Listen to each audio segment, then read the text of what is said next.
大家好，欢迎来到时事聚焦，我是美玲。中国的两会刚刚闭幕，在热点稀缺的情况下，城乡居民基础养老金每月提高20块的消息呢，反倒成了网络上的热门话题。网友们纷纷讽刺，20元呀20元，一生一世花不完。那么还有人算了一笔账，以湖北省为例呢，2024年的农民养老金标准是每个月172块。这次涨20块呢，涨幅达到了11.6%。说起来呢，幅度还确实是不小。涨完之后，每个月是192块，刚好够吃一顿火锅的。那么还有网友调侃说，20元了，村里人奔走相告，笑声传遍巷尾，真的是史无前例的幸福。但是呢，这些充满讽刺的文章很快就被删除了。美玲认为呢，20块涨幅，官媒还当成大新闻吹上了天，这不是在逗人玩吗？这20块的施舍式的涨幅呢，简直就是在打习近平的脸。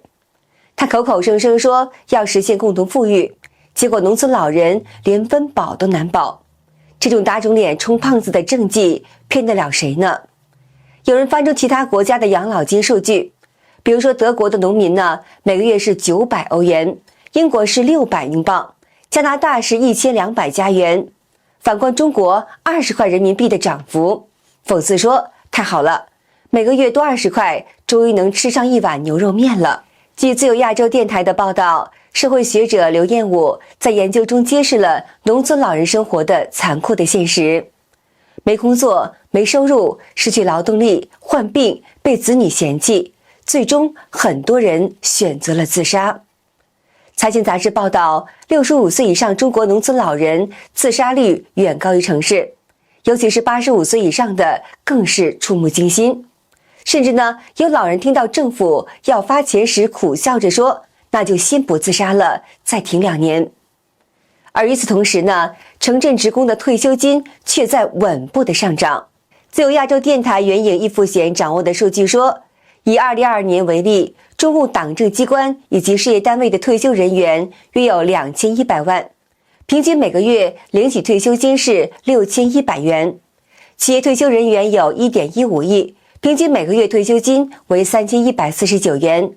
农民及城镇基础养老金的领取人数约为1.65亿，平均每个月呢为205元。多数省份只有100多块人民币。在中国境内，另一篇被删除的微信公众号文章针对存在的差距写道，一个国家财政史是惊心动魄的，如果你读懂它，会从中看到不仅是经济的发展，而且是社会结构和公平正义。同样的，一个国家社保制度也是触目惊心的。30:15:1的养老收入比，体现的是社会的本质、权力的本质和不同阶层的位置。2024年9月，山东成武县因其政府报告中的一组数据出圈，该县2023年的公共财政收入为16.7亿，公共财政支出为50.9亿。在收支严重不平衡的经济背景之下，县政府呢，却为近8800名公务员发放了7.85亿的养老金待遇。企业退休员工1.3万人的养老费用为3.69亿元。而11.94万普通城乡居民只获得2.5亿元养老费用，只占退休人群的0.13%的公务员领取了超过55%的养老金。一条坐标在山东的评论说，赤裸地说明了什么叫阶级。蔡胜坤也表示，上述情况非常的普遍。他算了一笔账，我在中国缴纳了近30年的社保，如果在中国退休领取养老金呢，估计1年退休金也不过是7万块钱。但是呢，在广州，一个处级的退休干部呢，1年可以拿到20多万，深圳可以拿到40万。统计数据显示呢，1953年至1978年，中国农民通过低价销售农产品，为工业化提供了5100亿元的资本原始积累。从1979年至1994年，农民通过工业产品价格剪刀差的形式，为工业化提供的资本累计达到了15000亿元。交公粮之余，中国农民还要缴纳20余种税费。此外呢，还有出工参与国防、路桥、河桥、水库等公共建设。易富贤说呢，中国的经济能够发展起来，主要靠的是农民。他们没有交养老金，也并不是他们自己的问题，因为国家没有面向农民推行这个政策。蔡胜坤说，中国改革的政策是既得利益者自己制定的，他要改到自己的头上，这是很艰难的一件事情。你首先呢，要把公务员的养老金给降下去，但是呢，就只看到他们给公务员加工资，加得最快。但是呢，对于城乡居民的收入提升非常的吝啬。不过呢，在大陆居民的吴先生看来，他的父母似乎是从未感到不公平。他分析说，从取消农业税到发放养老金，到农民呢可以有医保，每次中共当局都会有铺天盖地的宣传，那个声浪很大，无死角，而且都在暗示一个观点，就是人民生活的那个幸福是党和政府的恩赐。农民以前知道什么社保啊，所以都顺着这个宣传去想这个事情，就会觉得领了这点钱，幸福感就真的提升了。蔡胜坤不这样看，尽管中国宪法第1条既明确中华人民共和国是工人阶级领导的，以工农联盟为基础的人民民主专政的社会主义国家，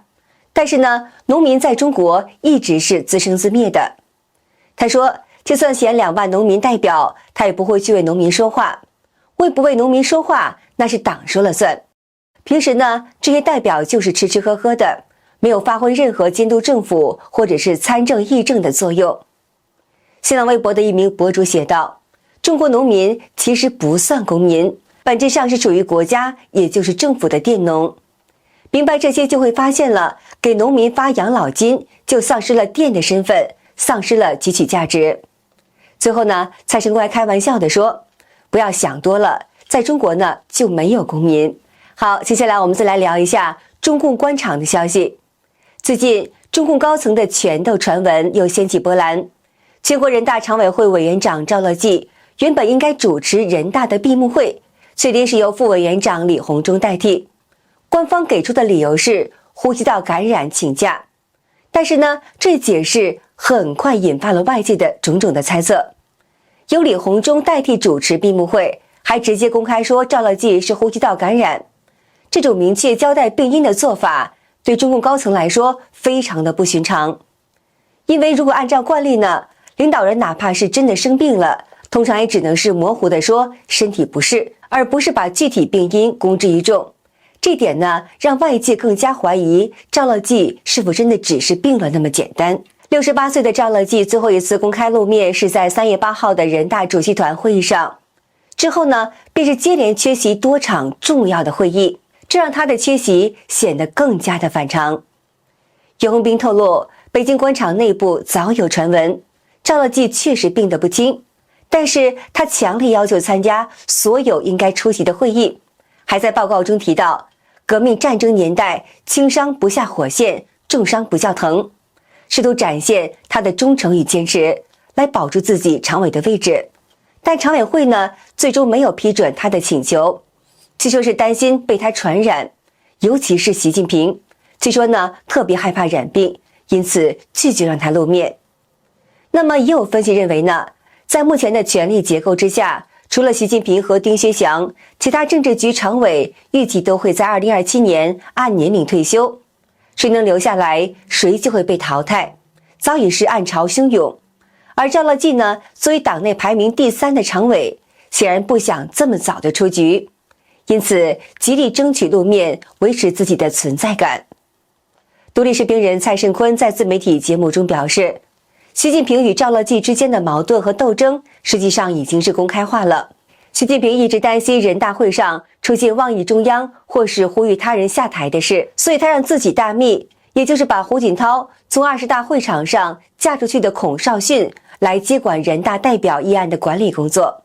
孔少迅呢，现在是中央办公厅副主任兼秘书局局长。